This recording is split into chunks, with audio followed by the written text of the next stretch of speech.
हाँ, वो होमवर्क मैं चेक करूंगी संधि की क्लास से पहले। आपके पास टाइम है 2 दिन का। आज डेमो भी है इसमें। ओके,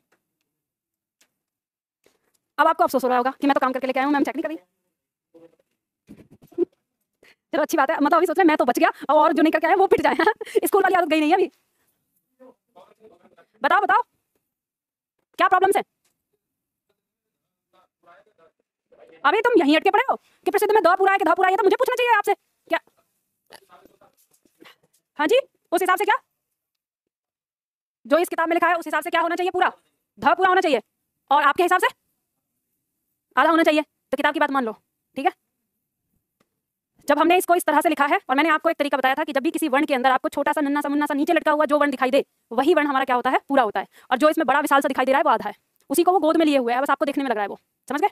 अगर ये ऐसा होता कि ध आधा होता और यहाँ पे बहुत सारे लोग इसको ऐसे करके लिख देते तो हम ऐसे ही लिखते ना, हमें ऐसे लिखने की जरूरत क्या थी, हम ऐसे बनाते अगर ये चक्कर होता तो यहाँ हमको पता है कि यहाँ पर हमारा द आधा है और द आधा के बाद यहाँ पर ध है, तो आप इसको इस तरह से लिखें। आपको ऐसे नहीं लिखना, आपका अगर हजम नहीं होता तो आप मत लिखो ऐसे, फिर आप ऐसे लिखो। और अगर आप ऐसे नहीं लिखना चाहते तो आपको ये इस तरह से लिखना पड़ेगा क्योंकि ऐसे मदद कर रहा है ऐसे। समझ गए? और दूसरी समस्या, ये तो पहली समस्या हो गई, जल्दी बोलो फटाफट, बाद में पूछ लेना, ठीक है। चलो, हम लोग आज पढ़ने वाले हैं विराम चिन्ह। विराम चिन्ह क्या होता है? देखो एक चीज ध्यान रखना, विराम चिन्ह हमारा 2 दिन चलेगा। आज की क्लास हमारी होगी और शनिवार यानी कल की क्लास होगी हमारी। तो 2 क्लास हमारी होंगी, 2 क्लास में हमारा विराम चिन्ह समाप्त हो जाएगा। फिर इसके बाद जब सोमवार की क्लास होगी तो सोमवार में हमारा संधि शुरू होगा। समझ गए? तो संधि के लिए आपको वर्णमाला का ज्ञान होना बेहद आवश्यक है। अब आप में से कुछ छात्र ऐसे हो सकते हैं ऑनलाइन ऑफलाइन दोनों जगह कि जिन छात्रों ने आज से पढ़ना शुरू किया हो या कल से पढ़ना शुरू किया हो या कल के 1 दिन पहले से, तो उन सभी छात्रों को वर्णमाला की क्लास अपनी पूरी करनी है संडे के दिन, जो आपका एक संडे मिलेगा, दूसरा आज का दिन और कल का दिन, जब हम ये विराम चिन्ह पढ़ रहे हैं। तो 3 दिन आपके पास हैं। इन 3 दिन में अपनी जो वर्णमाला है वर्णमाला को पूरा कर लो। ऑनलाइन वाले छात्रों के पास तो क्लास है, ऑफलाइन वाले कहेंगे मैम हम कैसे देखें, तो आपको भी एप्लीकेशन में ही देखने को मिल जाएगा। आपको एप्लीकेशन डाउनलोड करनी है निधि अकेडमी। इसमें आपको जाना है, एक ऑप्शन है इसमें यूट्यूब वीडियो, 1 मिनट अभी बताती हूँ। ऑप्शन है इसमें आपका ऊपर से 8वां यूट्यूब क्लासेस, ये पर्पल कलर का जो बॉक्स बना हुआ है, इसमें आप जब इसको खोलेंगे तो इसमें जब आप जाएंगे लेटेस्ट यूट्यूब वीडियो, उसके बाद सामान्य हिंदी कंप्लीट क्लास, उसके नीचे निधि मैम की मोटिवेशनल वीडियो और मोटिवेशनल वीडियो के नीचे एक लिखा हुआ है सामान्य हिंदी सभी परीक्षाओं के लिए। आप जब इस बॉक्स को खोलेंगे तो इसमें वर्णमाला से लेकर संधि की दूसरी क्लास तक क्लास पड़ी हुई है। और ये क्लास स्पेशली ऑफलाइन के छात्रों के लिए ही डाली गई है कि अगर उनकी वर्णमाला नहीं कहीं पे मिस हो जाती है तो वो ये क्लास देखकर अपनी जो भी है उन सारी चीज़ों को कंप्लीट कर सकते हैं। तो यहाँ से आपकी 5 क्लासेस है, इन क्लासेस को कंप्लीट कर लीजिएगा, आपका बेसिक यहाँ से कंप्लीट हो जाएगा। अब आते हैं हम अपनी क्लास पर, तो शुरुआत करते हैं विराम चिन्ह की। तो देखो विराम चिन्ह हमारे क्या होते हैं। विराम चिन्ह की परिभाषा कहती है, इसका शाब्दिक अर्थ होता है विराम या ठहराव, ठीक है। तो शाब्दिक अर्थ तो इसका होता है विराम, विश्राम या ठहराव, लेकिन जो हम विराम चिन्ह बोलते हैं वो कहाँ कहाँ होता है? लेखक में भावों अथवा विचारों में ठहराव के लिए विराम चिन्हों का प्रयोग होता है, वहां हम विराम चिन्ह का प्रयोग करते हैं। तो हम ये कह सकते हैं कि विराम चिन्ह का प्रयोग हम जब हम बोलते हुए सांस लेने के लिए रुकते हैं वहां करते हैं, और इसके अलावा हम जैसे कोई भाव व्यक्त कर रहे होते हैं उस भाव को व्यक्त करने के लिए भी कुछ चिन्हों का प्रयोग किया जाता है। तो वो सारे चिन्ह भी हमारे किस में आते हैं? विराम चिन्ह में आते हैं। अब एक बात ध्यान रखिएगा कि जैसे मैं आप लोगों को बताती हूँ, ये बंद करेंगे आप, ये मुझे डिस्टर्ब कर रहा है, थोड़ी आवाज आ रही है ना। अब देखो, अब क्लास में शांति का माहौल हुआ है, नहीं तो कानों में करकस लग रही थी आवाज। तो जैसे मैं आप लोगों को बोलती हूँ, मैंने हर एक चीज़ को आपको एक उसके पीछे के लॉजिक को देके समझाई है। तो ऐसे ही आजकल हुआ है कि बहुत सारे टीचर भी मेरी क्लास को फॉलो कर रहे हैं। ये मैं आपको बता रही हूँ क्योंकि मेरे पास एक मेरी ही क्लास के स्टूडेंट का फोन आया और उसने मुझे कहा कि मैम आपने बताया है कि विराम चिन्ह तो 20 प्रकार के होते हैं, कामता प्रसाद ने कहा है, लेकिन विराम चिन्ह तो हमें एक टीचर ने बताया कि विराम चिन्ह 4 प्रकार के होते हैं, बाकी जो होते हैं वो भाव चिन्ह होते हैं। तो मैंने कहा भाई ये वाली चीज़ तो मैंने भी कम से कम 20 से 25 किताबें पढ़ी हैं हिंदी की, तो ये वाली चीज़ तो मैंने आज तक नहीं पढ़ी। उसके बाद फिर मैंने जो कहते हैं कि यूट्यूब चैनल, उस पर भी पूरा सर्च किया, क्या पता मेरी नजर से कोई पॉइंट रह गया हो, भाई भाव चिन्ह नाम की कोई चीज़ होती होगी हिंदी में। तो यूट्यूब भी मुझसे कह रहा है कि डू यू मीन विराम चिन्ह? तो मैं उसे कह रही नहीं, भाव चिन्ह बताओ भाई, भाव चिन्ह कितने प्रकार के होते हैं, लेकिन उसने बार बार यही कहा डू यू मीन विराम चिन्ह, तो मतलब ऐसा कुछ नहीं होता। फिर उन बच्चे से जब पूछा गया तो उन्होंने एक माननीय महोदय का नाम लिया कि ये सर हैं और ये इस चैनल पर पढ़ाते हैं, और इस चैनल पर वो जो पढ़ाते हैं वो केवल और केवल क्वेश्चन आंसर देते हैं। क्वेश्चन आंसर से ही वो सारी हिंदी को पढ़ाते हैं। क्वेश्चन दिया, क्वेश्चन में आंसर जो दिया उसी की व्याख्या थोड़ी सी कर दी साइड में, वो ऐसे ही पढ़ाते हैं। तो ऐसे एक प्रश्न पूछा गया कि विराम चिन्ह कितने प्रकार के होते हैं, इस तरह से पूछा गया, और उसमें भाव चिन्ह कितने प्रकार के होते हैं। तो उन्होंने वो प्रश्न खुद का बनाया और खुद का प्रश्न बना के ही बच्चों को पढ़ाना शुरू किया। अब उन्होंने जिनका नाम लिया उसके बाद मुझे पता चला, अरे ये तो इन्होंने तो मेरी क्लास ली है, इन्होंने मेरी क्लास लिया, तो मुझे समझ में आ गया कि इन्होंने दिमाग जो है चाचा चौधरी से ज्यादा तेज चला दिया है। मैंने जितना कहा उससे ज्यादा तेज चला दिया है। अब उन्होंने सोचा होगा कि जैसे मैं आप लोगों को सोचने का नजरिया देती हूँ कि इस एंगल से सोचो, इस एंगल से, तो ऐसे ही कभी ज्यादा सोचते सोचते हम कुछ ज्यादा ही अलग चले जाते हैं। तो वही वो भाव चिन्हों में ज्यादा अलग चले गए। उन्होंने सोचा कि जब हम विराम चिन्ह की बात करते हैं तो यहाँ पे कहा जाता है कि जब हम कोई वाक्य बोल रहे हैं और उस वाक्य को बोलते हुए जहां हमें सांस लेने की आवश्यकता पड़ती है, तो वहां जब हम रुकते हैं तो उस जगह पर हम किसी चिन्ह का प्रयोग करते हैं और वो हमारे विराम चिन्ह कहलाते हैं, यानी ठहराव, जहां हम ठहराव लेते हैं वो विराम चिन्ह होते हैं। तो उन्होंने अपना दिमाग ये लगा लिया कि 3-4 हमारे चिन्ह हैं जिसमें हम सांस लेने के लिए रुक रहे हैं, कहीं ज्यादा कहीं थोड़ा कहीं इस तरह से। बाकी सारे जो चिन्ह हैं वो किसी न किसी प्रकार की स्थिति को दिखाते हैं। जैसे मान लो त्रुटिबोधक चिन्ह हम पढ़ेंगे तो जब हमसे कोई गलती हो जाती है उसको दिखाने के लिए आता है। हम रेखा चिन्ह पढ़ेंगे तो किसी चीज को रेखांकित करने के लिए आता है। जैसे प्रश्नवाचक पढ़ेंगे तो जब प्रश्न का भाव आ रहा है उसमें तो प्रश्नवाचक पढ़ते हैं। योजक चिन्ह है तो वो चीजों को जोड़ रहा है तो जोड़ने की चीज को दिखा रहा है। तो कहने का मतलब यह है कि हमारे बाकी के जो और चिन्ह हैं वो किस चीज को दिखाते हैं, किसी ना किसी भाव को, किसी ना किसी स्थिति को प्रदर्शित करते हैं। तो उन्होंने वही अपने दिमाग में लगा लिया कि 4 तो हो गए विराम चिन्ह और 16 जो बच गए वो हो गए भाव चिन्ह। तो अब मेरा सवाल फिर ये बनता है उनसे कि तो आप ये बताइए आप कैसे पढ़ोगे इस टॉपिक को। पहले एक टॉपिक विराम चिन्ह, दूसरा टॉपिक भाव चिन्ह, या तो आप ऐसे पढ़ोगे या फिर आप कहोगे कि हिंदी में चिन्ह कितने प्रकार के होते हैं, 2 प्रकार के, विराम चिन्ह और भाव चिन्ह।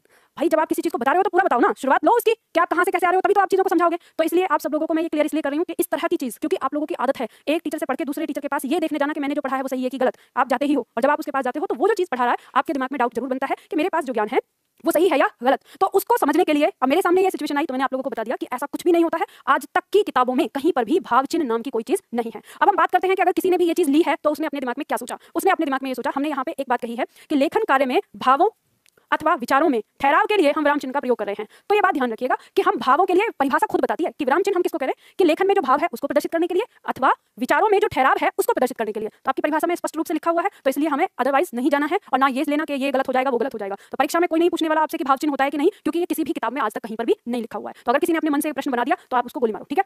तो यहाँ पे आपको ये बात समझ में आ गई। अब हम देख लेते हैं कि किस प्रकार से विराम चिन्ह हमारे होते हैं। तो यहाँ से आपको ना एक लाइन लिखनी है, यहाँ से लिखनी है लाइन, लिखो, इनके प्रयोग में सावधानी रखनी चाहिए, इनके प्रयोग में सावधानी रखनी चाहिए, इनके प्रयोग में सावधानी रखनी चाहिए, कमा, अन्यथा अर्थ बदल जाता है, अन्यथा अर्थ बदल जाता है। अब देख लीजिए आप किस तरह से, जैसे मान लो हमने यहां पर एक वाक्य लिया, वाक्य है हमारे सामने, रोको मत जाने दो, ये हमने वाक्य लिया। अब इसी वाक्य को हम दूसरी बार लिखते हैं, रोको मत जाने दो। इस वाक्य के अंदर एक जगह विराम चिन्ह लगता है आपका, जैसे मान लो हमने कहा रोको मत, यहाँ पे विराम चिन्ह लगाया, जाने दो। अब मान लो कि आपने गलती से विराम चिन्ह गलत जगह लगा दिया, आपने यहाँ लगा दिया, तो भाव चेंज हो जाएगा। रोको मत जाने दो मतलब उसे जाने दो, छोड़ दो। इसका भाव क्या हो गया, जाने दो या छोड़ दो, ठीक है। रोको मत जाने दो, अब यहाँ पे हमने इसको यहाँ से उठा के यहाँ लगा दिया, तो वाक्य का भाव क्या हो गया, रोको मत जाने दो मतलब पकड़ लो या रोक लो, इसका भाव हो गया। तो बताइए भाव चेंज हुआ कि नहीं हुआ। तो आपको समझ में आ गया कि अगर हमने गलती से भी विराम चिन्ह को थोड़ा भी ऊपर नीचे कर दिया, आगे पीछे कर दिया, तो हमारा भाव बदल सकता है, ठीक है। तो ये हमें दर्शाता है कि विराम चिन्ह के प्रयोग में हमें सावधानी रखनी पड़ेगी। तो इसे उतार लीजिए।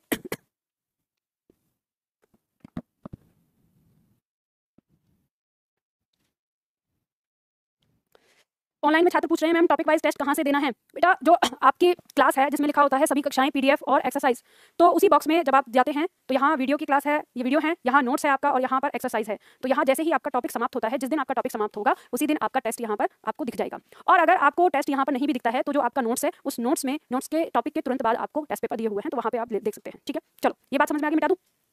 आगे देखो, आगे बढ़ते हैं। अब ये पॉइंट ऐसे हैं जिन्हें आपको याद कर लेना है, आपकी परीक्षा में ये हूबहू पूछे जा सकते हैं। प्रश्न आता है कांता प्रसाद के अनुसार विराम चिन्ह 20 होते हैं। आपको पता है कांता प्रसाद जी कौन है? कांता प्रसाद जी वो हैं जिन्होंने हिंदी व्याकरण को एक जगह संकलित किया है, ठीक है। तो हिंदी व्याकरण को संकलित किया है उनकी टीम ने, तो ये उसके मुख्य रहे हैं, अध्यक्ष रहे हैं, तो इसलिए इनका नाम आता है। व्याकरण को इन्होंने बताते हुए, सही दर्शाते हुए हिंदी के लिए लिखा है, तो इसीलिए कहा जाता है। तो एक तरह से व्याकरण के गुरु हम कह सकते हैं हिंदी भाषा के लिए। तो उन्हीं का हम कई बार पूछा जाता है कि उन्होंने इस बारे में क्या बताया। फिर ऐसा नहीं है कि हर जगह जो चीजें बताई हैं कांता प्रसाद ने वो हर एक चीज सही हो। बहुत सारे विद्वानों ने बाद में इनकी बात को भी तर्क देकर क्रॉस भी किया है, तो उसके बाद कुछ और अलग अलग विद्वान आते रहे हैं, उन्होंने सुधार किया है। तो ये मुख्य माने जाते हैं कि अधिकतर जो एक बहुत अच्छा व्याकरण है वो इन्होंने दिया है, इसलिए इनका नाम आता है और प्रश्न भी आता है। तो कांता प्रसाद के अनुसार विराम चिन्ह की संख्या कितनी होती है? 20 होती है। अब चाहे आपको विराम चिन्ह पढ़ने के लिए 21 मिले, 22 मिले, 23 मिले या 18 मिले या 15 मिले या 16, आपको उत्तर क्या देना है? 20। दूसरा पॉइंट आता है श्री कांता प्रसाद के अनुसार पूर्ण विराम को छोड़कर अन्य विराम चिन्ह अंग्रेजी भाषा से लिए गए हैं, ठीक है। तो इस बात को ध्यान रखिएगा, जो पूर्ण विराम है हमारा खड़ी पाई जिसे हम कहते हैं, उसको छोड़कर बाकी जितने भी विराम चिन्ह हैं सब अंग्रेजी भाषा से ही उधार लिए गए हैं। अगर हम अपने पुराने समय को देखें, संस्कृत भाषा को देखें, तो संस्कृत भाषा में एक ही विराम चिन्ह है और वो है पूर्ण विराम। जैसे हमें कम रुकना होता है तो एक विराम चिन्ह लगा होता है, ज्यादा रुकना होता है तो डबल लग जाता है, ठीक है। इस तरह से आपने चौपाइयों में देखा होगा, दोहे में देखा होगा, लिखा रहता है, ठीक। अब इसके बाद आधुनिक हिंदी भाषा में प्रयोग होने वाले कुछ विराम चिन्ह इस प्रकार हैं और जो आपकी परीक्षाओं में पूछे जाते हैं, एक एक करके इनको समझते हैं। पूर्ण विराम आपका क्या होता है? पूर्ण विराम होता है प्रत्येक पूर्ण वाक्य के अंत में तथा प्राचीन भाषा के पदों में यति के स्थान पर पूर्ण विराम का प्रयोग किया जाता है। ये तो आपकी बात ऐसी लिखी है, वो पॉइंट जो आपकी परीक्षा में उठा के पूछा जाता है। आपको ऐसे समझना है कि पूर्ण विराम का प्रयोग हम वहां करते हैं जब हमारे वाक्य का भाव समाप्त हो जाता है। जैसे उदाहरण के तौर पर अगर हमने कहा कि मोहन किताब पढ़ता है, हम एक बात बताना चाहते हैं, एक सूचना देना चाहते हैं कि मोहन किताब पढ़ता है, तो ये हमारा भाव पूरा हो गया। अब हम है के बाद क्या लगाएंगे? विराम चिन्ह, समझ गए। तो पूर्ण विराम का हम तब प्रयोग करते हैं जब हमारा वाक्य का एक भाव पूरा हो जाता है। अब इसके बाद यहाँ जो और पॉइंट दिया है तथा के बाद कि प्राचीन भाषा के पदों में यति के स्थान पर, आपकी परीक्षा में डायरेक्ट प्रश्न आया था कि प्राचीन भाषा के पदों में यति के स्थान पर निम्न में से कौन सा विराम चिन्ह लगता है, तो ये आपका उत्तर आएगा पूर्ण विराम। अब इसको आप समझ लो, आपके दिमाग में चल रहा होगा ये यति क्या है और ये सारी चीज। तो यति का मतलब होता है सांस लेने के लिए रुकना। जब हम छंद पढ़ेंगे आज से बहुत सारी क्लास के बाद, 40 क्लास के बाद लगभग, तो उस समय हम छंद पढ़ेंगे और छंद में हमारे सामने आएगा कि छंद का एक अवयव यति भी होता है। यति का मतलब होता है जब हम सांस लेने के लिए जहां पर रुकते हैं, ठहराव लेते हैं, उसी को क्या कहते हैं? यति कहते हैं। जैसे आपने दोहा देखा होगा, तो दोहा ऐसे 4 पदों में लिखा होता है। पद का मतलब यहाँ पे पद्यांश है, पद मतलब कविता, ठीक है। तो दोहा ऐसे लिखा होता है, 4 चरण होते हैं उसमें। तो आपने देखा होगा, एक बार विराम चिन्ह, फिर डबल, फिर एक बार और फिर 2 बार, इस तरह से लिखा होता है। चौपाई देखेंगे हम, आपने हनुमान चालीसा पढ़ी होगी, हनुमान चालीसा में भी लिखा होगा उस तरीके से। तो ये जो है स्थान, ये स्थान और ये स्थान, यही क्या कहलाता है? यति कहलाता है, ठीक है। इसी स्थान को पद में यति कहते हैं। तो ये प्रश्न आपका आता है कि प्राचीन भाषा के पदों में यति के स्थान पर हम किस विराम चिन्ह का प्रयोग करते थे। तो अब आपको ये बात सिंपल सी पता ही है कि जब हमारे पास संस्कृत भाषा में एक ही विराम चिन्ह है तो वही लगता होगा, पूर्ण विराम ही लगता होगा। ये तो अंग्रेजी भाषा से आए हैं, तो इसलिए भी आप इस तरह से पहचान सकते हैं। चलो इसमें उदाहरण लिख लो, लिखो, वाक्य प्रयोग करो इसमें। हमें वृक्षों की रक्षा करनी चाहिए। हमें वृक्षों की रक्षा करनी चाहिए।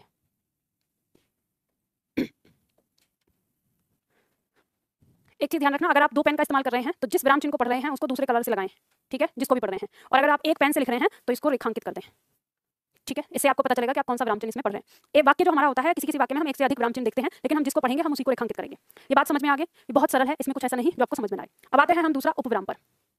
उपविराम किसी शब्द की सीमा निर्धारण के लिए अथवा लिखित संवादों में उपविराम का प्रयोग करते हैं। 2 पॉइंट आया है, सीमा निर्धारण के लिए और लिखित संवादों में। तो यहाँ पे जैसे में लिख लो, अब जैसे मान लो शब्द की सीमा निर्धारण का मतलब क्या है। मैंने आपको एक शब्द दिया, विज्ञान।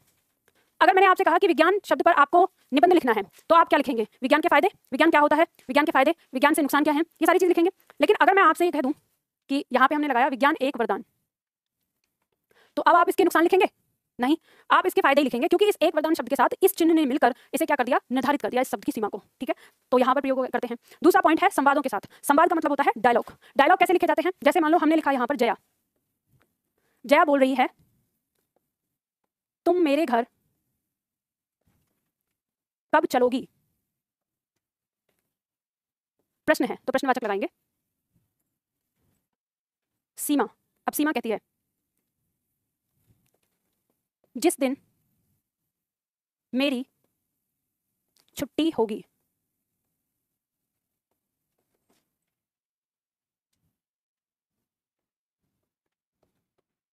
ये डायलॉग है, ठीक है, संवाद जिसे हम कहते हैं।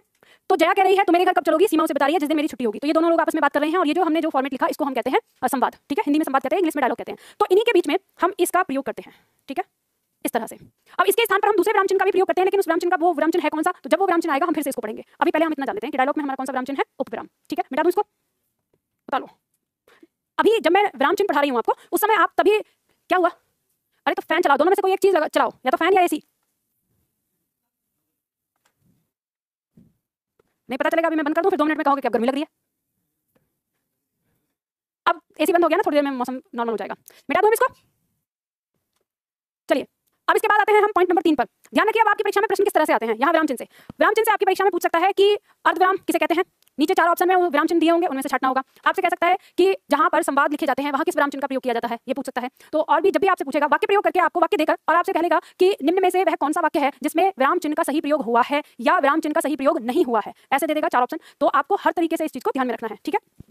अर्धविराम की बात करते हैं। अर्धविराम हमारा क्या कहता है? अर्धविराम कहता है जब एक वाक्य का भाव दूसरे वाक्य में पूरा होता है अथवा दूसरे वाक्य का भाव पहले वाक्य में पूरा होता है, वहां अर्धविराम का प्रयोग करते हैं। या हम दूसरी बात में कहें, दूसरे शब्दों में, तो हम ये कह सकते हैं कम ठहराव के लिए हम अर्धविराम का प्रयोग करते हैं। यानी जहां हम सांस लेने के लिए कम रुकते हैं, कम देर रुकते हैं, वहां हम अर्धविराम का प्रयोग करते हैं। तो अब हम यहाँ पर देखेंगे आगे, इसमें एक पॉइंट और लिखा है कि अर्धविराम के स्थान पर अल्पविराम का प्रयोग भी किया जा सकता है। तो आपकी परीक्षा में प्रश्न आता है कि अर्धविराम के स्थान पर निम्न में से किस विराम का प्रयोग किया जा सकता है? तो आपको पता होना चाहिए अल्पविराम का, ठीक है। चलो इसमें उदाहरण लिखो। अब ये बात तो समझ में आ गई, वाक्य प्रयोग करो। लिखो इसमें वह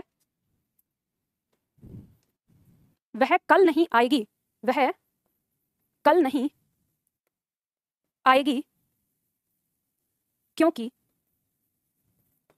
उसकी मां बीमार है।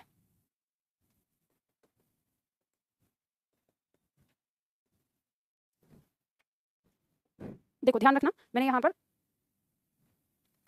आपका अर्धविराम का प्रयोग होगा। जो मैंने लगाया, कॉमा लगाया था, यहाँ पे हम अल्पविराम का प्रयोग भी करते हैं और अर्धविराम का भी करते हैं। तो यहाँ पे आपको पता है क्योंकि उसकी मां बीमार है, ये वाक्य अब क्योंकि इसके आगे का भाव, या वह कल नहीं आएगी इसके आगे का भाव, ठीक है। तो इन दोनों वाक्यों का भाव एक दूसरे में निहित है, तो ऐसे 2 वाक्यों के बीच में हम अर्धविराम या अल्पविराम का प्रयोग करते हैं, ठीक है।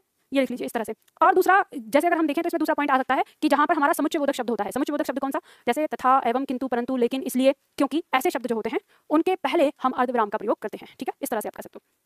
ये बात समझ में आ गई? मिटा दूं इसको। विराम चिन्ह में जब तक पढ़ा रही हूँ तब तक जब मैं वाक्य प्रयोग करती हूँ तो उस टाइम तक आप मेरे साथ लिख सकते हैं, तब तक आपको मेरे साथ लिखने की परमिशन है। लेकिन जैसे ही संधि शुरू होगा आप उसके बाद ही लिखेंगे जब मैं बोलूंगी कि अब लिखिए, आप उतार लीजिए इसको। उससे पहले आपको देखना है कि जो मैं समझा रही हूँ उसको।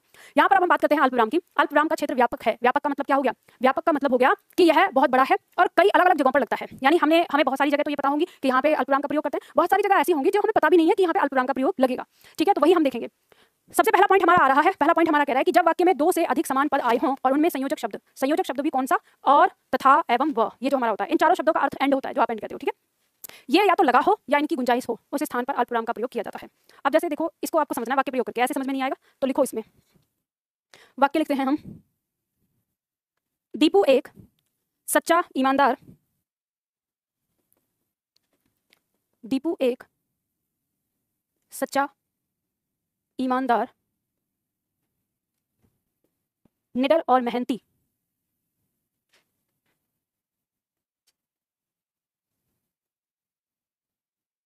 निडर और मेहनती पुलिस ऑफिसर है।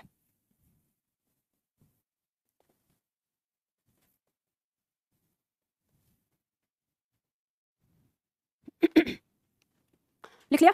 अब देखो समझो ये कहना क्या चाहता है। पॉइंट आपकी किताब में है, उस पर ध्यान दो। वहां पे कहा है कि जहां दो पद समान मतलब एक जैसे ऐसे पद आए हों जिनमें और तथा एवं लगने की गुंजाइश हो। तो कहने का मतलब ये है कि अगर हम इस वाक्य में देखते हैं कि इस वाक्य में बस दो ही पद आते हैं, जैसे सच्चा और ईमानदार, तो हम क्या लिखते हैं इसके बीच में? सच्चा और ईमानदार। या होता ईमानदार निडर, यही दो होते तो हम ईमानदार और निडर ऐसे लिखते, तो और आने की संभावना तो है। लेकिन अब यहाँ पे क्या है? दो से अधिक है। तो जब दो से अधिक पद आए ऐसे जो समान मतलब यहाँ पे ये इसके गुण को बता रहे हैं, तो गुण वाले पद, तो जब समान पद आते हैं तो अंतिम जो दो होंगे उनमें तो लग जाता है और। ठीक है, और इससे पहले जो भी इसके पहले रह जाएंगे उनमें हमेशा अल्पविराम का प्रयोग होगा। ठीक है, इस बात को ध्यान रखिए। अब आपको रेखांकित करना है यहाँ पर, इसे लगाकर यहाँ और यहाँ हम ये पढ़ने वाले हैं। ठीक है, इस तरह से हाईलाइट कर लीजिए इसको। तो यहाँ पे हम इसका प्रयोग करते हैं। पहला पॉइंट ये, मिटा दूं इसको, आगे बढ़िए। नंबर 2, ऐसे दो वाक्यों के बीच में जिनका भाव एक दूसरे में निहित हो वहां अल्पविराम का प्रयोग होता है। इसके आगे स्टार लगा लो। स्टार क्यों लगाया है हमने? स्टार इसलिए लगाया कि अभी थोड़ी देर पहले हमने ये पढ़ा था कि अर्धविराम के स्थान पर अल्पविराम का प्रयोग हो जाता है। तो आप सोचते होंगे कि जहां अल्पविराम लगेगा वहां अर्धविराम भी लग जाएगा। नहीं, अल्पविराम जिस जगह पर लगा हुआ अर्धविराम जिस जगह पर लगा हुआ है वहीं पर अल्पविराम लगेगा। अल्पविराम की जगह पर हर जगह अर्धविराम नहीं आएगा, इस बात को समझ लीजिएगा। यहाँ पर ये हमने स्टार इसलिए लगाया है, यही वो जगह है जहां पर अर्धविराम या अल्पविराम दोनों आ सकते हैं। अब इससे पहले जहां हमने लगाया वहां नहीं लगा सकते हम, वहां गलत हो जाएगा। ठीक है, तो इसमें वाक्य प्रयोग करो। वह स्वभाव का सख्त है, वह स्वभाव का सख्त है,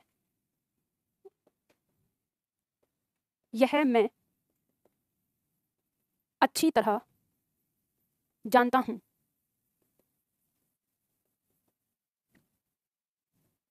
वह स्वभाव का सख्त है, यह मैं अच्छी तरह जानता हूं। अब इस वाक्य में यहाँ पर जो हमारा ये स्थान आया है, यहाँ हमारा अल्पविराम का प्रयोग होता है। ठीक है, और यही वो जगह है जिस जगह पर अर्धविराम का प्रयोग भी हो सकता है। ठीक है, इस तरह से मिटा दूं इसको। नंबर 3 कह रहा है, दी गई संज्ञा या सर्वनाम के विषय में सूचना के रूप में आने वाली संज्ञा या वाक्य के पहले और बाद में अल्पविराम का प्रयोग किया जाता है। बात समझ में आई? ये कहना क्या चाहता है? नहीं, वाक्य प्रयोग करते हैं उससे समझेंगे। जैसे मान लो आपको वाक्य दिया है, रावण लंका का राजा, रावण लंका का राजा एक विद्वान था। रावण लंका का राजा एक विद्वान था। देखो आप वाक्य को यहाँ पे पढ़ते हैं कि रावण लंका का राजा एक विद्वान था, तो इसमें क्या बात है यार? मोबाइल से क्यों डेमो आया आज आपका? हाँ, दूसरा आपको ये पता नहीं है मैडम को मोबाइल से सख्त नफरत है, चिढ़ है? पहला दिन है ना, अभी बता देती हूँ। हमारी क्लास का एक रूल है कि अगर पढ़ाई करते समय कोई भी छात्र मोबाइल निकाल रहा है, व्हाट्सअप देख रहा है या रील वगैरह देख रहा है, आधे तो ऐसे होते हैं, अरे मैडम पढ़ा रही, चुपचाप रील देखते रहो, आवाज भी नहीं सुननी, बस ऐसी उनकी एक्टिविटी देखते रहो ना। तो अरे कॉल भी आई, किसकी कॉल थी बेटा? देखो मेरी क्लास में दिल के मामले के लिए भी कोई ऐसा नहीं है कि जैसे हम लोग पढ़ते थे तो हमारे टीचर बोलते थे कि अगर दिल का मामला है तो एक बार को छोड़ देंगे हम, कोई बात नहीं। लेकिन मेरी क्लास में दिल के मामले के लिए भी कोई जगह नहीं है। मैं यहाँ पे कहती हूँ, देखो आपने अगर अपने मम्मी पापा को बोला कि 5 बजे मेरी क्लास होती है, तो जब तक आप दोबारा उनको ये नहीं बताएंगे कि हाँ मेरी क्लास खत्म हो गई अब नहीं है, वो 5 बजे भूल के भी कॉल नहीं करेंगे, क्योंकि उनको पता है बेटे को मैंने पढ़ने के लिए भेजा है। अब उनके अलावा आपके जीवन में और इंपॉर्टेंट है क्या? कुछ भी नहीं। अगर माता पिता आपसे एक बार ये कह दे कि बेटा ये रहा जहर, अब तुम खा के सो जाओ, तो दूसरा सवाल हम कर ही नहीं सकते उनसे। क्यों? क्योंकि माता पिता तो हमारे लिए वो है, तो इसलिए उनसे महत्वपूर्ण तो कोई है नहीं। अब ये कॉल वो बंदा कौन है जिसकी इतनी महत्वपूर्ण थी कि आपकी पढ़ाई से ज्यादा आपने उसे उठा लिया, काट दिया। तो ध्यान रखो, क्लास में जब आते हो ना, सबके लिए बता रही हूँ, किसी एक के लिए नहीं। जो नहीं जानते वो भी ध्यान से सुन लो। क्लास में ऑनलाइन वाले छात्रों को ये अलाउ है मोबाइल फोन, क्योंकि उनके पास इसके अलावा कुछ चारा भी नहीं है ना। तो ऑफलाइन वाले छात्रों को अपना मोबाइल फोन ऑफ करके बैठना है, यहाँ पर कोई डिस्टर्बेंस नहीं। आप और आपकी पढ़ाई, बस यही है, और दूसरा कोई आपके लिए जीवन में कोई महत्व नहीं रखता। और अगर इसके बाद भी कोई छात्र निकालता है तो पड़ोसी ये ध्यान रखे कि जैसे ही वो फोन निकाल रहा है तुरंत छीन लो उसको, क्योंकि वो फोन जैसे ही छीन के मेरे पास दे दो, वो फोन आपको मिल जाएगा, क्योंकि यहाँ से हम ऑर्डर, ये सख्त ऑर्डर है, समझ गए ना? क्या कोई बात नहीं, आप हमें बता देना, हम देख लेंगे। ठीक है, चलो ध्यान दो, यहाँ पर आ जाओ। तो एक ही तो चल रहा है।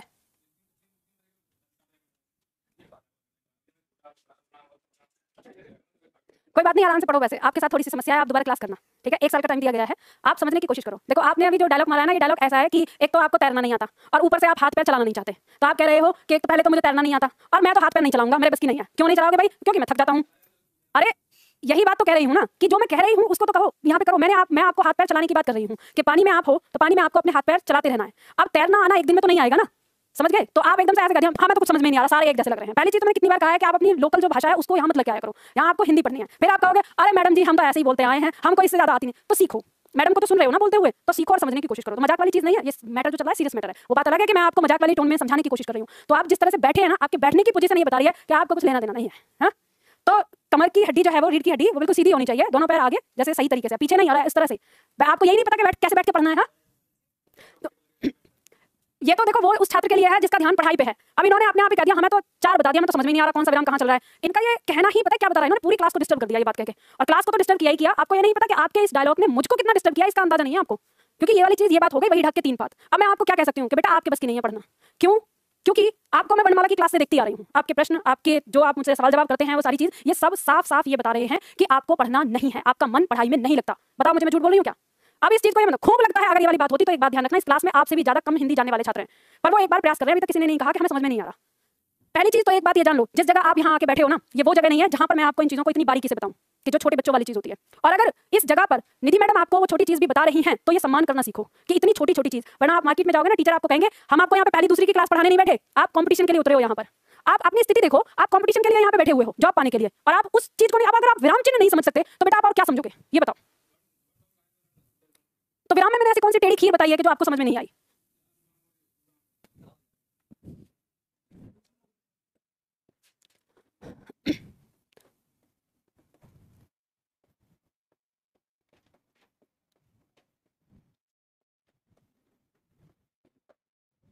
तीन शब्द आपने पढ़े हैं, उपविराम, अर्धविराम और अल्पविराम, ठीक है? आपकी परीक्षा में इनको पहचान के लिए आता है।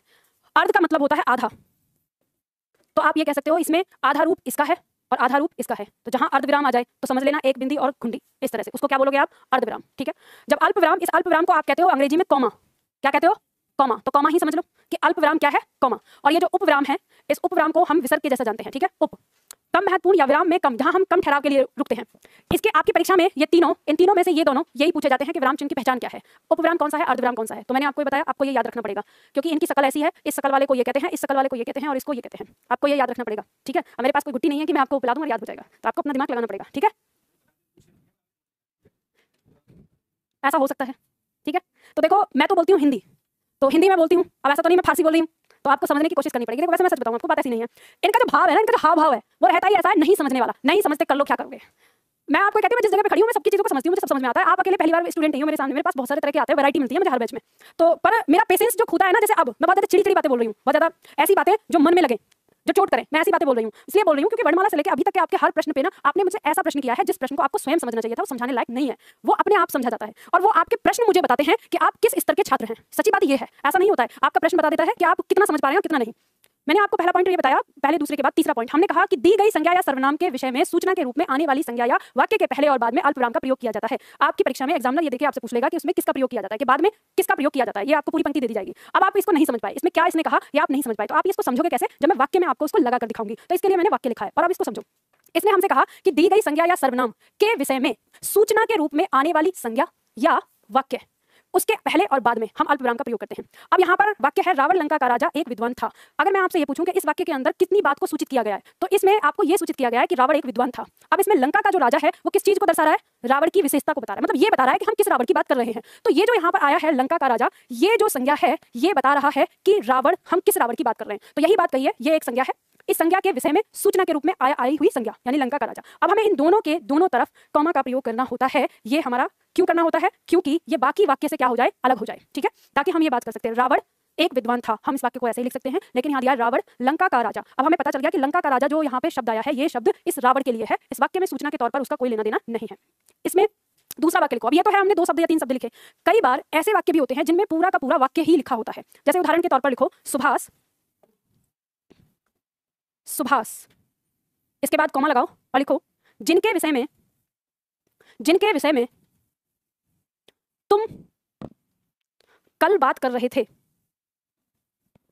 जिनके विषय में तुम कल बात कर रहे थे, कॉमा लगा दो, एक बहुत अच्छे लेखक हैं।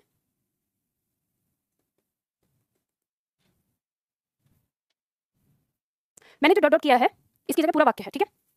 आप देख रहे हैं, अगर हम इस वाक्य को पढ़ें पूरा तो हमें ये बात समझ में आती है कि सुभाष एक बहुत अच्छे लेखक हैं, ये बात हम बताना चाहते हैं। लेकिन हमने कहा जिनके विषय में तुम कल बात कर रहे थे, ये पंक्ति किस लिए आई है, ताकि ये सुभाष की पहचान कर सके कि हम किस सुभाष के बारे में कह रहे हैं, ठीक है। तो इसलिए ये पंक्ति आई है। तो अब ये चाहे पूरा एक वाक्य है तो इसके आगे और बाद में, मतलब इसके पहले और बाद में दोनों ओर हम किसका प्रयोग करते हैं, कॉमा का प्रयोग। अगर हम कॉमा का प्रयोग नहीं करते हैं तो हमारे वाक्य का ओर छोर हमें पता ही नहीं चलेगा कि वाक्य में क्या कहा गया है, तो इसलिए हम कॉमा का प्रयोग करते हैं, ठीक है। आगे बढ़ते हैं। नेक्स्ट पॉइंट आता है नंबर 4। नंबर 4 हमारा कहता है यदि वाक्य के बीच कुछ शब्द जैसे पर, इसलिए, जो, तो, किंतु, परंतु, लेकिन, बल्कि, अतः, क्योंकि, जिनमें, तथापि आदि, अगर ये शब्द हमारे वाक्य के अंदर दिए हुए हों तो इन शब्दों से पहले अल्पविराम का प्रयोग होता है, ठीक है। इसके सामने भी स्टार लगा दो। स्टार लगाने का मतलब मैंने बताया कि इसके स्थान पर अर्धविराम का प्रयोग हो जाएगा, ठीक है। ये 2 पॉइंट है, 2 पॉइंट आती हैं अल्पविराम के अंदर जिनमें अर्धविराम का प्रयोग होता है इनके स्थान पर। जैसे लिखो, वाक्य प्रयोग करो, तुम्हारा घर दूर है इसलिए अजय जाना नहीं चाहता। तुम्हारा घर दूर है इसलिए अजय जाना नहीं चाहता। अब बताइए कहां पर लगेगा अल्पविराम, इसलिए से पहले, क्योंकि हमने ये कहा है कि जो हमारा समुच्चयबोधक शब्द है, समुच्चयबोधक शब्द ही कहलाते हैं ये, इसलिए, जो, किंतु, परंतु जिस तरह से दे रखे हैं, तो इनसे, इन शब्दों से पहले हम अल्पविराम का प्रयोग करते हैं, ठीक है।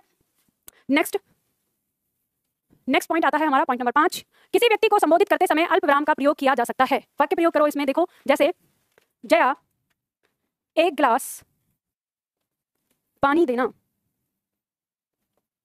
जया एक गिलास पानी देना।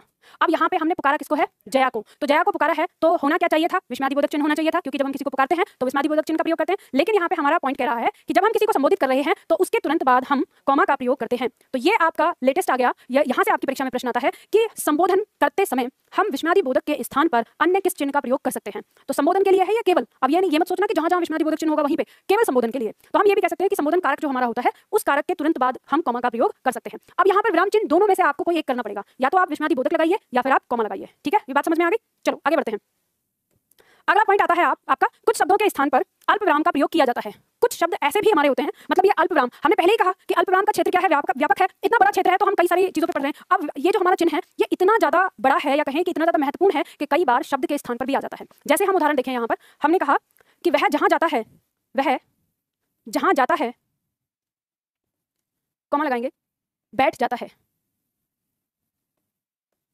अब इस वाक्य में जो ये आपका कॉमा लगा है, इस स्थान पर एक शब्द है वहां, हम इसे ऐसे बोलते हैं वह जहां जाता है वहां बैठ जाता है। लेकिन अगर हम चाहें तो इस वहां को हटाकर कॉमा का प्रयोग कर देते हैं तो हमारा वाक्य सही हो जाता है। तो आपकी परीक्षा में यहां से प्रश्न आता है कि निम्न में से वह कौन सा विराम चिन्ह है जो किसी शब्द को हटाकर भी लगाया जाता है, तो अल्पविराम आता है। जैसे मान लो हम वाक्य प्रयोग कर रहे हैं कि वह कब तक आएगा, ये कहा नहीं जा सकता, तो इस वाक्य में वह कब तक आएगा के बाद कॉमा लगाकर जो यह है उसको हटा देंगे, कहा नहीं जा सकता, तो वो यह जो है वो हमें अंडरस्टूड हो जाएगा विराम चिन्ह की वजह से, ठीक है।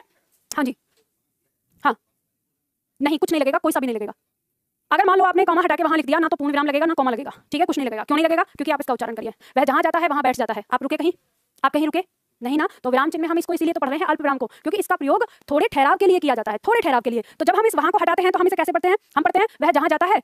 अब जैसे ही हम थोड़े रुके तो अपने आप आपके दिमाग में वहां आ गया उभर के बैठ जाता है, तो मतलब वो वहां आ गया उस ठहराव से ही, समझ गए। चलो आगे बढ़ते हैं। अब आता है इसके बाद अगला पॉइंट कहता है कि प्रत्यक्ष कथनों के मुख्य कथन से पहले अल्पविराम लगाया जाता है। प्रत्यक्ष कथन क्या होता है, किसे कहते हैं प्रत्यक्ष कथन, बताइए, नहीं पता? कॉमा इन्वर्टेड कॉमा प्रत्यक्ष कथन होता है।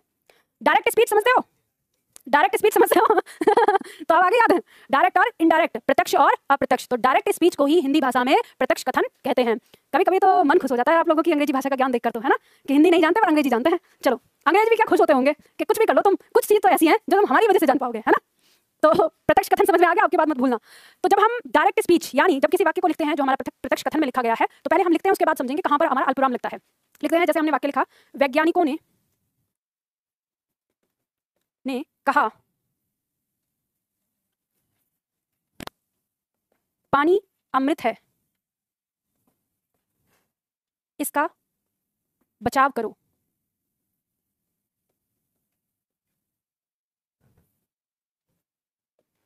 तो ध्यान देना, यहाँ का है प्रत्यक्ष कथन। प्रत्यक्ष कथन का मतलब क्या है, हम ऐसे लिख रहे हैं कि वैज्ञानिकों ने कहा। वैज्ञानिकों ने क्या कहा, ये हमने सेम टू सेम यहाँ पे लिखा है उद्धरण चिन्ह में। इसको कहते हैं उद्धरण चिन्ह, ठीक है, अंग्रेजी भाषा में जैसे आप इन्वर्टेड कॉमा कहते हैं, तो हिंदी में इसे उद्धरण चिन्ह कहेंगे। तो इसमें जब हम जिस वाक्य को लिख रहे हैं वो होता है हमारा मुख्य कथन। तो इसने यही कहा कि मुख्य कथन से पहले, तो ये मुख्य कथन है, इससे पहले यहाँ पर हम किसका प्रयोग कर रहे हैं, अल्पविराम यानी कॉमा का प्रयोग कर रहे हैं। तो एक हमारा पॉइंट ये यहाँ पे आ जाता है। बात समझ में आ गई? इतनी गर्मी भी नहीं लग रही, चुपचाप बैठ जाओ, ठीक है, ध्यान दो। अरे तभी तो क्यों उसको छेड़ रहे हो ना, हाँ चलो ध्यान दो इधर। अब ये ना हो कि क्लास बंद हो जाए हमारी। आपको ये नहीं पता है कि यहाँ पे बिजली का कोई भी पॉइंट अगर छेड़ा जाएगा तो ओबीएस में प्रॉब्लम आ जाती है और क्लास वहीं की वहीं स्टॉप भी हो जाती है। तो यही बात है ना, अब देखना पड़ेगा, देखते हैं कि सही चल रही है या स्टॉप हो गई है, वो 30-40 सेकंड के बाद पता चलेगा। तो ये बात आपको समझ में आ गई, ठीक है, उतार लिया आप लोगों ने। चलो आगे बढ़ते हैं। अगला पॉइंट आता है हमारा हाँ नहीं बस सचमुच अच्छा।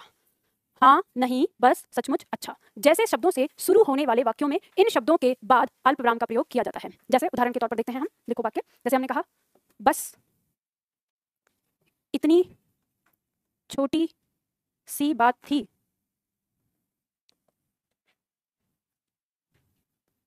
नहीं मैं वहां नहीं गया, नहीं मैं वहां नहीं गया।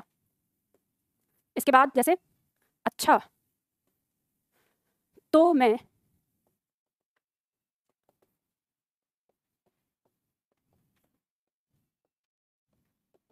अगर आप खुसर-पुसर करके बात करोगे तो क्या मेरे को पता नहीं चलेगा? मेरे कान ना इस बात के लिए थोड़े तेज है। जब आप खुसर-पुसर करते हो तो आपकी वैसी आवाज से भी ज्यादा तेज आवाज आती है मेरे पास तक। बता लो। मैं कभी-कभी ऐसे सोचती हूँ कि मैं आप लोगों को इतना डांटती रहती हूँ, बिल्कुल नहीं हिलना नहीं है, बात नहीं करना है, इतना ध्यान यहाँ पर कंसंट्रेट करवा के तब आपसे अगर मैं आप लोगों को फ्री छोड़ दूँ तो मुझे नहीं लगता कि आप लोग पढ़ें 1.5 घंटे बैठ के आराम से। कारण ये भी है, सच बताती हूँ, कारण ये भी है मेरी क्लास छोटी होने का, क्योंकि जितना तक मैं आप लोगों को सुन सकती हूँ मैं उतने तक अपनी क्लास क्यों रखती हूँ। मेरे पास ये चीज़ है कि मैं फीस, अब मान लो 5,000 6,000 फीस आपकी रख रखी है, 6,000 फीस में अगर मैं 2,000 कर दूँ, जैसे मैंने ऑफर में दे दिया था, तो भर गया था पूरा बैच और फिर क्लास की जरूरत हो गई, और जब बैच भर गया पूरा तो मैं बहुत ज़्यादा परेशान हो जाती हूँ। कोई इधर बात कर रहा है, कोई कुछ बात कर रहा है, कोई कुछ, मुझे डिस्टर्बेंस होता है, तो पढ़ाई में एकदम से डिस्टर्बेंस आ जाता है। तो ये भी कारण है, इसलिए मैंने सोचा हो कि नहीं, क्योंकि मेरा उद्देश्य क्या है, मेरा उद्देश्य पैसा कमाना नहीं है। अगर पैसा कमाना होता ना 12 में लगा देती सीट यहाँ पर भी। मुझे पता है कि मैं उतना प्रचार प्रसार, आप लोगों ने देखा होगा मेरा ऐड दिखता है आपको कहीं?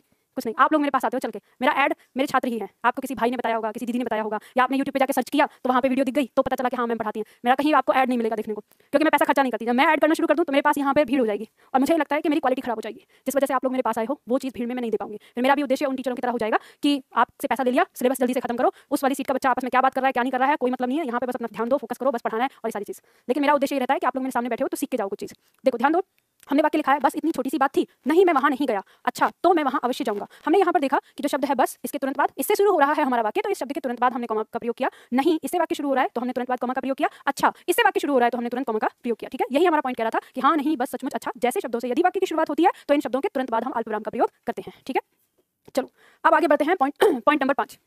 पॉइंट नंबर 5 हमारा आ जाता है प्रश्नवाचक चिन्ह। प्रश्नवाचक चिन्ह का प्रयोग हम कब करते हैं? तो पंक्ति हमारी कहती है कि प्रश्न का बोध कराने वाले वाक्यों के अंत में प्रश्नवाचक चिन्ह का प्रयोग किया जाता है। ठीक है, तो जो प्रश्न का बोध कराते हैं, अब इसमें एक बात समझ लीजिएगा, यहाँ पे बहुत सावधानी से आपको इस पॉइंट को समझना है।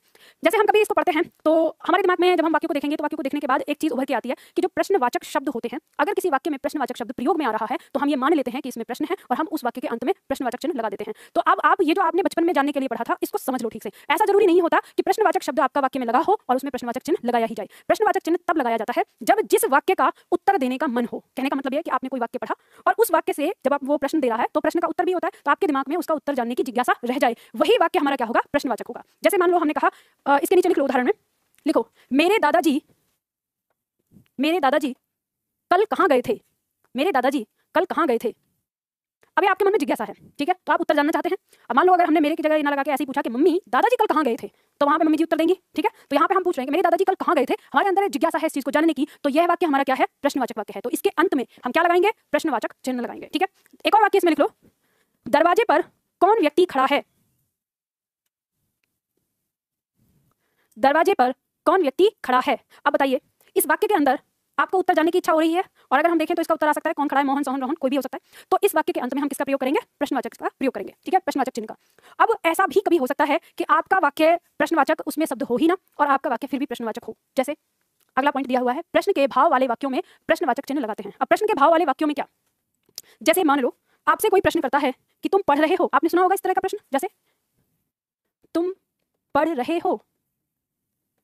अब आप पढ़ रहे थे कमरे में और आप अपना मोबाइल देखने लगे, तभी आ गई मम्मी और मम्मी ने पूछा तुम पढ़ रहे हो, मतलब उनके चेहरे पर भाव है, ये क्या कर रहे हो तुम, क्वेश्चन मार्क। तो इस वाक्य में तो कहीं पे नहीं है, तो ऐसे वाक्यों में हम प्रश्नवाचक चिन्ह लगा के अगर छोड़ दें तो हमें पता चल जाता है कि यह वाक्य क्या है? प्रश्नवाचक है। और पूरी तरह से अगर आप इसमें चेक करना चाहते हो, मैं वही बता रही हूँ आपको। अगर मान लो आप पूरी तरह से इसको जांचना चाहते हैं कि यह प्रश्नवाचक है भी या नहीं, तो आप इससे पहले देखेंगे कि जब आप बोल रहे हैं कि तुम पढ़ रहे हो, तो आपके मन में अपने आप ही आएगा कि इसमें जो प्रश्नवाचक शब्द है वो हम इसके आगे लगा सकते हैं। जैसे क्या? तो हमें बिल्कुल कंफर्म हो जाता है, लगाना नहीं है यहाँ पर। जैसे आप लिख सकते हो अपनी भाषा में इस चीज के लिए कि ऐसे वाक्यों से पहले क्या शब्द भी लगाकर देख सकते हैं। हमने तो यहाँ पर क्या पढ़ा है? हमने यहाँ पर पढ़ा है कि प्रश्न के भाव वाले वाक्यों में भी प्रश्नवाचक लगाते हैं। अब आपकी परीक्षा में यहाँ से किस प्रकार का प्रश्न आता है? आपकी परीक्षा में प्रश्न आता है, ऐसे लिखा होगा कि मोहन किताब पढ़ता है, सुरेश ने खाना खा लिया, और तीसरा वाक्य होगा तुम पढ़ रहे हो। और आपसे पूछा जाएगा कि निम्न में से वह कौन सा वाक्य है जिसमें प्रश्नवाचक चिन्ह लगाया जा सकता है। ABCD 3 वाक्य दे दिए, चौथे में दे देगा इनमें से कोई नहीं। अगर आपने इस चीज की जानकारी नहीं ली कि कौन सा वाक्य है जिसे आप प्रश्नवाचक चिन्ह से प्रश्नवाचक बना सकते हो, तो आपको पता ही नहीं चलेगा। ठीक है, तो हम इसको बना सकते हैं। बात समझ में आ गई? या आपकी परीक्षा में पूछा गया है पिछले दिनों। तो प्रश्नवाचक में जो नया परिवर्तन हुआ है, एक तो इसमें हुआ है और दूसरा इसमें हुआ है। दूसरा पॉइंट, तीसरा पॉइंट जो हम यहाँ पे देख रहे हैं कि कभी कभी प्रश्नवाचक शब्द होने पर भी जो हमारा वाक्य है वो प्रश्नवाचक नहीं होता। कभी कभी ऐसा होता है कि वाक्य में आपको प्रश्नवाचक भी देखने को मिलेगा, लेकिन जो वाक्य है आपका वो प्रश्नवाचक नहीं होता। तो उदाहरण के तौर पर लिखो, जैसे उसने मुझे बताया कि वह कल कहाँ गया था। उसने मुझे बताया कि वह कल कहाँ गया था। अब ये वाक्य हमने देखा, इस वाक्य में यहाँ पर हमारा कहाँ जो है वो प्रश्नवाचक शब्द लगा हुआ है। ठीक है, तो अगर हम इस ट्रिक से याद करें इसको कि प्रश्नवाचक चिन्ह जहाँ, प्रश्नवाचक शब्द जहाँ होगा वहाँ पे प्रश्नवाचक चिन्ह लग जाएगा, तो ये वाक्य तो हमारा गलत हो जाएगा, क्योंकि यह वाक्य ऐसा है जिसमें हमें किसी उत्तर की संभावना नहीं है। क्योंकि यहाँ पे क्या कह रहा है? उसने मुझे बताया कि वह कल कहाँ गया था। अब जरूरी नहीं है कि मैं आपको बताऊँ, समझ रहे हैं ना? मुझे बता दिया है उसने, तो ये मेरे पास तक हो गया। तो क्या इस वाक्य के उत्तर की इच्छा आपको होती है? नहीं होती है, क्योंकि जिसको बताना था उसको बता दिया गया है। अब इसके उत्तर की आवश्यकता नहीं है। तो प्रश्न हमारा वही होता है जहां उत्तर की आवश्यकता हमें महसूस होती है। तो इसलिए इस वाक्य के अंत में क्या लगेगा? पूर्ण विराम लगेगा। ठीक है, इस बात को ध्यान रखना। आपकी परीक्षा में यहाँ से प्रश्न किस प्रकार से आया? आपकी परीक्षा में प्रश्न आता है यहाँ से, वाक्य दिया होगा कि निम्न में से वह कौन सा वाक्य है जिसमें प्रश्नवाचक चिन्ह नहीं लगेगा। ठीक है, तो आपसे पूछ लिया जाएगा कि दादाजी कहाँ गए हैं। ये दूसरा प्रश्न हो गया कि वह कब आएगा। ठीक है, तीसरा हो गया यही उसने मुझे बताया कि वह कल कहाँ गया था, और चौथा हो गया इनमें से कोई नहीं। तो अब आपसे प्रश्न क्या किया गया है कि इन वाक्यों में, नहीं सॉरी, चौथा हो गया आपका उपयुक्त सभी प्रश्नवाचक हैं। ठीक है, चौथा ऑप्शन ये है। अब आपसे प्रश्न किया गया है कि निम्न में से प्रश्नवाचक वाक्य नहीं है, आपको ये बताना है। अब 3 वाक्य आपके सामने रखे हैं और तीनों में आ रहे हैं आपके प्रश्नवाचक शब्द, तो आप सोचेंगे, और चौथा ऑप्शन ऐसा दिया हुआ है जो ये कह रहा है कि सभी प्रश्नवाचक हैं। तो छात्र क्या सोचेगा? प्रेशर है पढ़ाई का, परीक्षा का, तो एकदम से कहेगा इसमें भी है, इसमें भी है, इसमें भी है, मतलब सभी हैं। तो आप ध्यान रखना कि प्रश्न कह रहा है कि निम्न में से कौन सा प्रश्नवाचक नहीं है। वो नहीं है वाला पूछ रहा है, सभी तो हो ही नहीं सकते किसी भी कीमत पर। तो पहले तो प्रश्न को समझ लेना है आपको। तो वो नहीं है पूछ रहा है, इन तीनों में से कोई ऐसा है जिसमें ट्विस्ट छिपा हुआ है। तो फिर आप देखेंगे कि जिसमें इस तरह से दिया हो कि उसने मुझे बताया कि वह कल कहाँ गया था, अब इसमें किसी उत्तर की आवश्यकता नहीं है। अगर पॉइंट ऐसे लिखा है कि दादाजी कहाँ गए हैं, इसमें भी उत्तर आने की संभावना है। और दूसरा वाक्य हमने क्या बोला था? वह कहाँ गया है, चलो जो भी रहा होगा, वह कहाँ गया है, तो इसमें भी क्या है? उत्तर आने की संभावना है। ठीक है, तो अब यहाँ पर कि वह कल कहाँ गया था, उसने मुझे बताया, ये वाली चीज